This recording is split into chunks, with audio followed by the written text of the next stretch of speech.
आज सकाळी मला वाटलेलं ना की पीठ थोडंसं उशिरानेच येईल, कारण मी जसं काल तुम्हाला सांगितलं कालच्या ब्लॉगमध्ये मी जेव्हा आंबोळ्यांचं पीठ ठेवलेलं तेव्हा त्याच्यामध्ये कांदा पण ऍड नव्हता केलेला आणि त्याच्यामध्ये गरम पाणी पण ऍड नव्हतं केलं, पण तरी सुद्धा पीठ खूप लवकर आलं. जवळपास 4:30लाच पीठ आलेलं आणि मी ते फ्रीजमध्ये तसंच ठेवून दिलं. हे जे मूग आहेत त्याला खूप चांगले आता मोड आले, जसे मला पाहिजे होते तसे मोठे मोठे.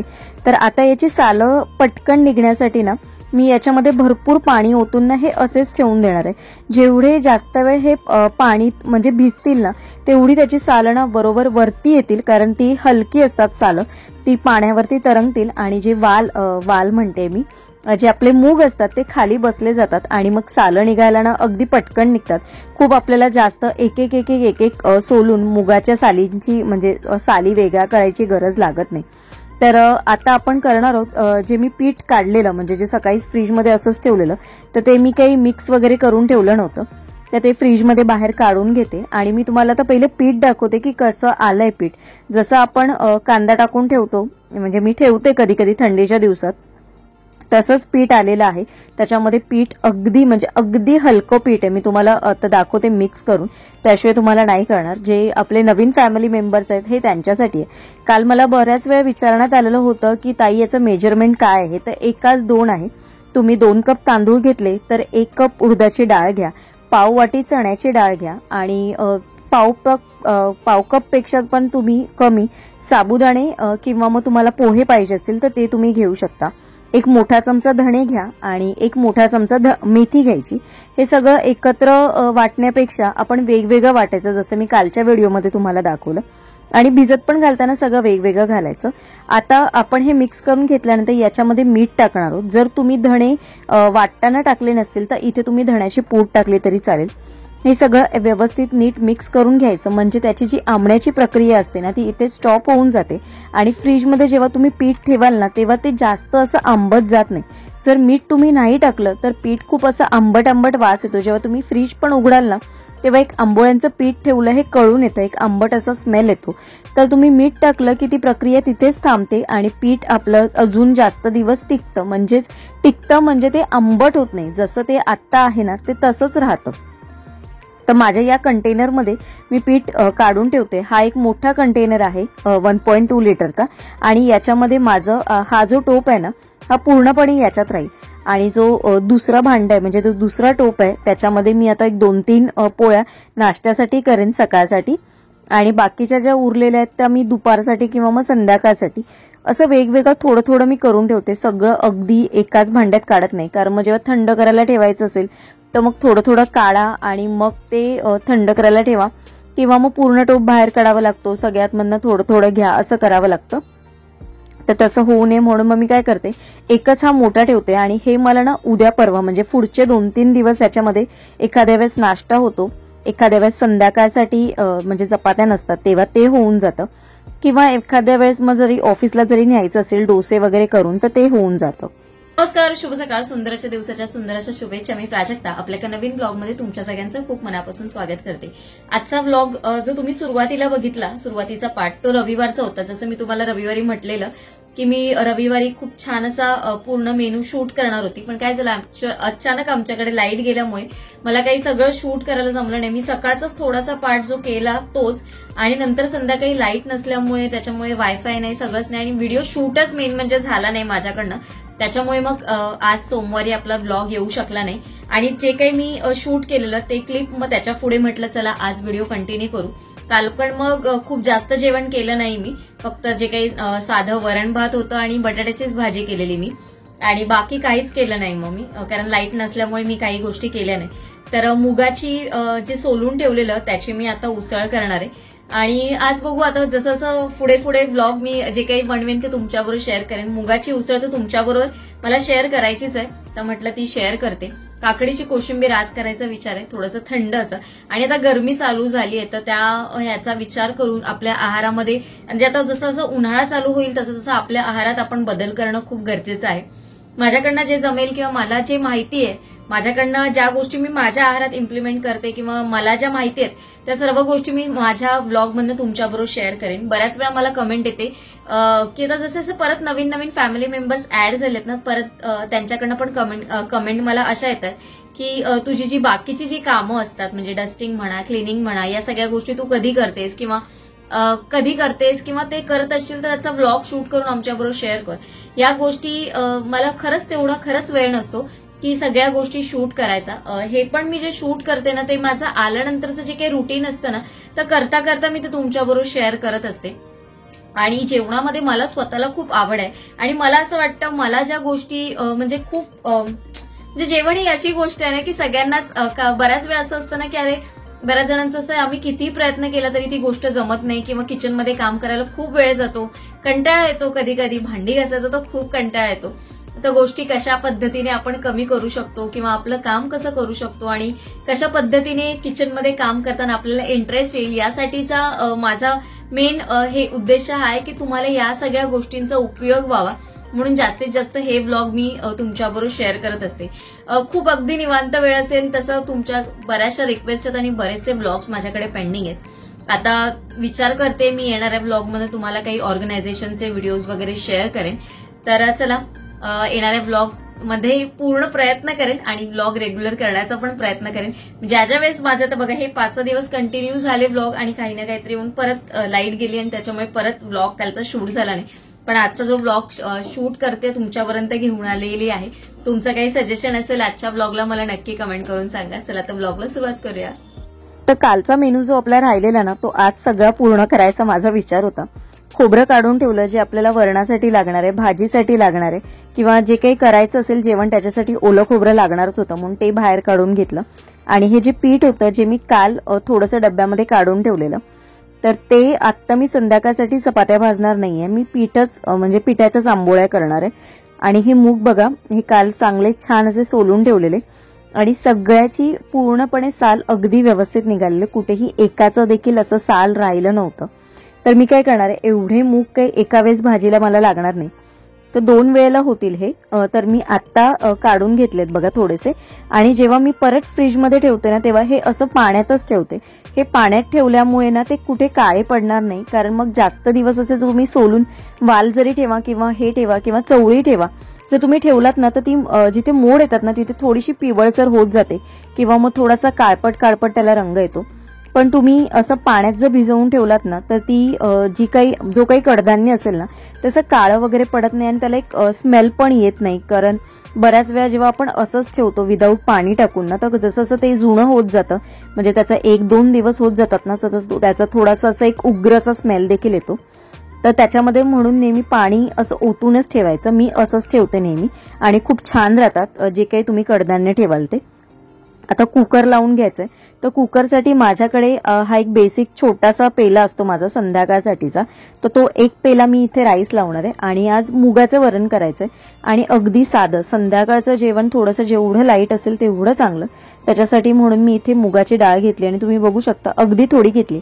आता यातली पण ही पूर्ण डाळ संपणार नाही, यातली पण ही डाळ उरणार आहे ती उद्या सकाळी म्हणजे उद्या दुपारसाठी वगैरे होईल.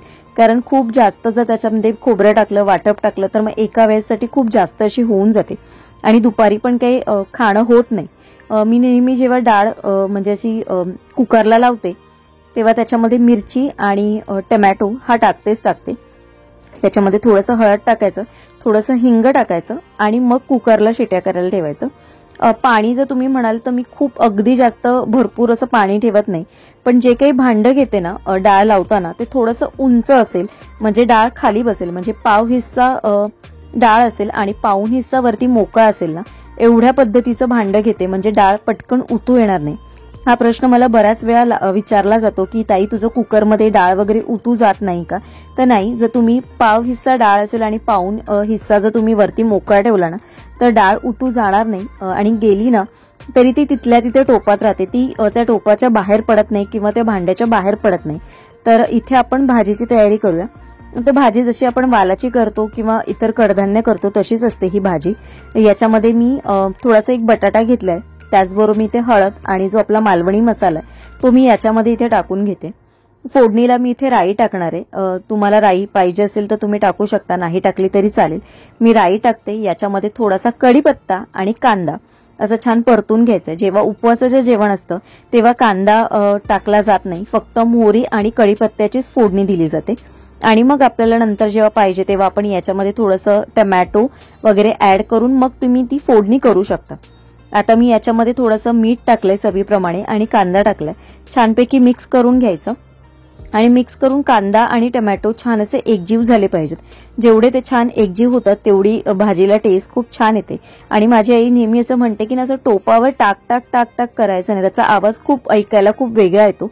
तर जेव्हा तुम्हाला असं करायचं असेल ना तर तुम्ही हातावर घेऊन तुम्ही ते चमचा हे करा, म्हणजे चमच्याला जे काही लागलंय तुम्हाला काढायचं आहे ते, त्याच्यासाठी तू भांड्यावर असं मारत जाऊ नकोस. तर त्याचं काय रिझन आहे ते एकदा मी तिला नक्की विचारेन. तुम्हाला माहिती असेल तर मला नक्की कमेंट करून सांगा. तर आता छान कांदा मऊ झालेला आहे आणि आता याच्यामध्ये ही जी भाजी होती ती मिक्स करून घेतली, ती मी टाकली. आता याच्यामध्ये जेवढं आपल्याला मूग शिजण्यासाठी पाणी लागणार आहे तेवढं पाणी याच्यामध्ये ओतायचं. आणि पाणी पण तुम्हाला माहिती आहे मी डायरेक्ट ओतत नाही भाजीमध्ये वगैरे. जेव्हा पण कधी ओतते तेव्हा असं ज्या टोपामध्ये ते भिजत घातलेलं असतं किंवा ज्या टोपामध्ये ते काढलेलं असतं, ज्या प्लेटमध्ये ते काढलेलं असतं त्याच प्लेटमध्ये पाणी टाकून मग मी ते पाणी याच्यामध्ये ओतते.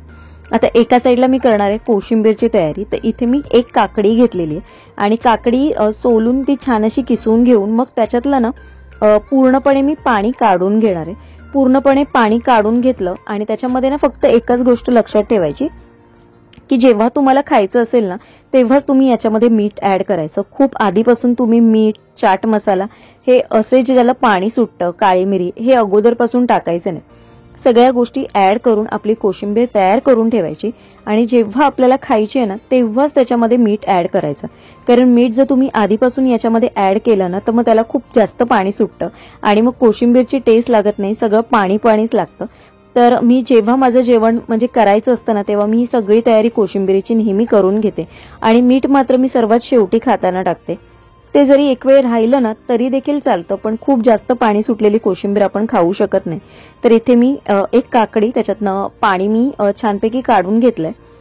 काकडी घेतली, त्याच्यामध्ये थोडंसं लिंबू पिळले, थोडंसं दाण्याचं कूट टाकलंय, थोडीशी हिरवी मिरची टाकली, थोडीशी कोथिंबीर टाकणार आहे आणि त्याचबरोबर थोडंसं ओलं खोबरं टाकणार आहे. ऍक्च्युली याच्यामध्ये थोडंसं साखर टाकलं आणि वरून फोडणी दिली की खूप छान लागते काकडीची कोशिंबीर. पण सचिनला गोड आवडत नाही याच्यामध्ये, म्हणून मग मी याच्यामध्ये साखर वगैरे ऍड केली नाही आणि मी फोडणी पण देणार नाहीये. मी अशीच ही मिक्स करून ठेवून देणार आहे आणि मग जेव्हा जेवायला बसू तेव्हा मग याच्यामध्ये मीठ ऍड करेन आणि मग आम्ही खाऊ. तर तुम्ही पण अशा पद्धतीने ही एक ट्रिक वापरून बघा. म्हणजे कोशिंबीरीच्या बाबतीत मीठ आधीपासून टाकायचं नाही, बाकी सगळं तुम्ही कापून ठेवलं तरी चालेल. म्हणजे आपला कसं बराचसा वेळ वाचतो आणि मग एंड टायमिंगला कोशिंबीर करायची म्हणून त्याच्यासाठी परत 10 मिनिटं आपल्याला थांबावी लागतात. तर ती म्हणजे आपला वेळ म्हणजे जाणार नाही. एखादं काम होईपर्यंत आपलं कोशिंबीरीची पण सगळी तयारी होऊन जाते. इथे मी बघत होती तर अजूनही शिजायची बाकी आहे, कारण मूग ना जेवढे जास्त शिजतील तेवढे थोडेसे खायला चांगले लागतात. जेव्हा आपण कुकरला लावतो तेव्हा ते पटकन शिजले जातात आणि थोडेसे अजून जास्त देखील शिजून थोडेसे ती उसळीसारखी त्याची टेस्ट येते. पण मी आज काही कुकरमध्ये शिजवलेले नाहीयेत, मी नॉर्मलच करणार आहे. तर इथे माझी पण ही एक सवय नेहमी आहे, जेव्हा पण कुठला चमचा वगैरे मी ठेवते ना तेव्हा असं एखादं भांडं ठेवते किंवा वाटी ठेवते आणि त्याच्यातच नेहमी ठेवते. इथे आपलं जे तयार झालेलं आहे जेवण ते मी ते साईडला काढून ठेवते. डाळ आहे, वरण डाळीचं आहे, ते फोडणी द्यायची आहे मला. भात तयार झालाय, कोशिंबीर तयार झालेली आहे. इथे आपली भाजी पण तयार होते. तर एका साईडला मी डोसे पण काढून घेते, डोसे म्हणा किंवा मग आंबोळ्या म्हणा, तर ते पण एका साईडला काढून घेते. आणि हे डोस्यासाठी मला कमेंट होती मागे पण की तू पॅन कुठला वापरतेस. तर हे साधं पॅन आहे, हे नॉनस्टिकचंच पॅन आहे, हे जे मी डीमार्ट मधनं घेतलेलं होतं. यातले 2 का 3 पॅन माझ्याकडे आहे. एक पॅन मला गिफ्ट आलेलं दिवाळीच्या मध्ये, तर ते पण असं नॉनस्टिकचंच होतं आणि ते मी फक्त आंबोळ्या किंवा डोसे वगैरे काही करायचं असेल ना त्याच्यासाठीच वापरते.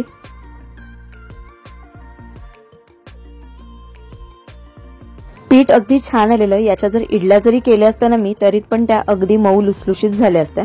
त्याच्यावर छानपैकी पोळी मसाला असतो ना तो छानपैकी पसरवला असता, तूप टाकलं असतं ना तर गरमागरम ती इडली देखील खायला खूप सुंदर लागली असती. तर बघू उद्या परवामध्ये मला जर वेळ मिळाला सकाळी लवकर ऑफिसला जाताना, कारण माझ्या मेनू चार्टमध्ये ते ठरलेलं नाहीये. जर मला वेळ मिळाला तर मी नक्की करेन. किंवा मग नुसतं या डोस्यावरती पण तुम्ही जो मसाला असतो ना तो टाकला, त्याच्यावर थोडंसं तूप टाका किंवा मग तेल टाका आणि खा, मस्त लागतात. आणि त्याची रेसिपी पण मी ऑलरेडी आपल्या चॅनलवर अपलोड केलेली आहे आणि तुम्ही इथे बघू शकता. खरंच अगदी मी हातात पूर्णच्या दाबल्या गेल्यात ना तरी त्या कुठेही तुटल्या नाहीत आणि मऊ लुसलुशीत अशा, जशा छान अशा जाळी पडते ना त्याला, तशा अशा मस्त जाळीदार आपल्या आंबोळ्या तयार झालेल्या. याच्यामध्ये थोडीशी तुम्ही हळद टाकली असते ना की त्या खापरोळ्या तयार झाल्या आणि याच्याबरोबर नारळाचा रस आला असता तर मग खापरोळ्या आणि तुम्ही नारळाचा रस देखील खाऊ शकता. पद्धती त्याच आहेत, फक्त नावं वेगवेगळी आहेत आणि तुम्ही कशा पद्धतीने कशाबरोबर खातात त्याच्यावरनं त्याची नावं पडलेली आहेत. तर इथे मी आंबोळ्या होता होता माझी भाजी पण तयार झाली. त्याच्यामध्ये थोडंसं मी ओलं खोबरं टाकलेलं आहे आणि वरून थोडीशी कोथिंबीर.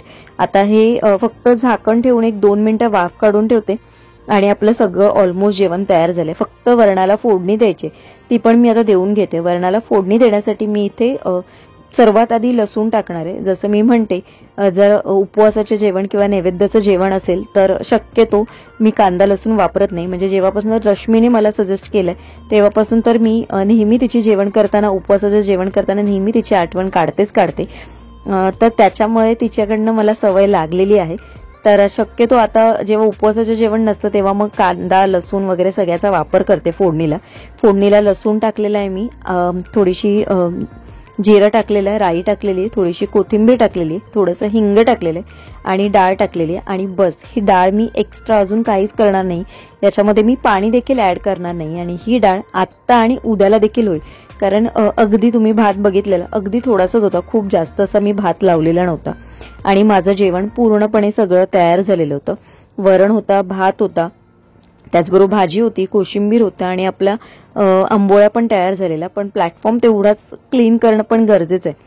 त्याच्यामुळे मी काय करते, सकाळसाठी कुठलंच काम ठेवत नाही किंवा जेवणानंतर देखील काम ठेवत नाही. जेवणानंतर ठेवलं ना की मग जेवल्यानंतर थोडासा आळसपणा येतो आणि जेवण एकदा खूप असं चांगलं असेल, आपल्या मनासारखं असेल तर 2 घास थोडेसे जास्तच जातात आणि मग थोडासा अजून कंटाळवाणा होतो. तर मी क्लीन करायला गेली तर माझं जे लिक्विड होतं ते संपलेलं. तर म्हटलं चला लिक्विड बनवून घेऊया. तर मी 1 ग्लास पाणी घेते, त्याच्यामध्ये 1 कप किंवा 1 चमचा तुम्ही म्हणू शकता व्हिनेगर टाकते मी. त्याचबरोबर 1 मोठा चमचा आपलं जे लिक्विड असतं विम बारचं ते टाकते आणि हे सगळं मिक्स करून घ्यायचं आणि मग या बॉटलमध्ये मी भरून ठेवते. हे मला 1-2 आठवड्यापर्यंत पुरतं. हे मी 1 ग्लास केलेलं आहे कारण ते स्प्रे बॉटलने आपण स्प्रे करतो त्याच्यामुळे ते खूप जास्त असं काही वापरण्यात येत नाही. आणि याचा जो स्मेल जो येतो ना विमबारच्या लिक्विड आणि व्हिनेगरचा, त्याच्यामुळे ना तुम्ही किचनमध्ये आल्यावरच तुम्हाला तो स्मेल जाणवतो. म्हणजे असा उग्र असा त्याचा स्मेल नसतो पण एक चांगला स्मेल असतो. जसा आपण फिनेलचा वगैरे स्मेल येतो ना तसा अगदी चांगला असतो. त्याच्यामुळे झुरळ म्हणा किंवा पाली म्हणा किंवा अजून कसले कीटक किचनमध्ये तरी शिरकाव करायला म्हणजे करत नाही. आणि हे तुम्ही रोज केलात ना तरच त्याचा उपयोग आहे. तुम्ही मी लिक्विड सांगितलं म्हणून एखाद दिवस ते करून तुम्ही ते किचन क्लीन केला पुसला तर असं नाही. तुम्ही रोजच व्यवस्थित जेव्हा तुमचं जेवण होतं सकाळी दुपारी किंवा संध्याकाळी ज्या टायमिंगला त्या वेळेस जर तुम्ही असं क्लीन करून घेतलात ना तर तुमचं काम देखील कमी होणार आहे आणि किचनचं ओठाना अगदी एकदम चिपचिप किंवा चिकट होत नाही. रोजच्या रोज तुम्ही केलं आणि तिथल्या तिथे केलं ना तर ते काम पटकन देखील होणार असतं. म्हणून माझं जेवणाच्या आधी हे काम असतं. जेवणाच्या आधी माझी जी काही जेवण करताना जी लागलेली भांडी आहेत ती पण माझी मी क्लीन करून घेते आणि हे काही जे ओट्यावरचं पण असतं ना ते पण सगळं क्लीन करून घेते. म्हणजे मला जेवणानंतर भांडी घासायचं आणि ओटा क्लीन करायचं अजिबात टेन्शन नसतं.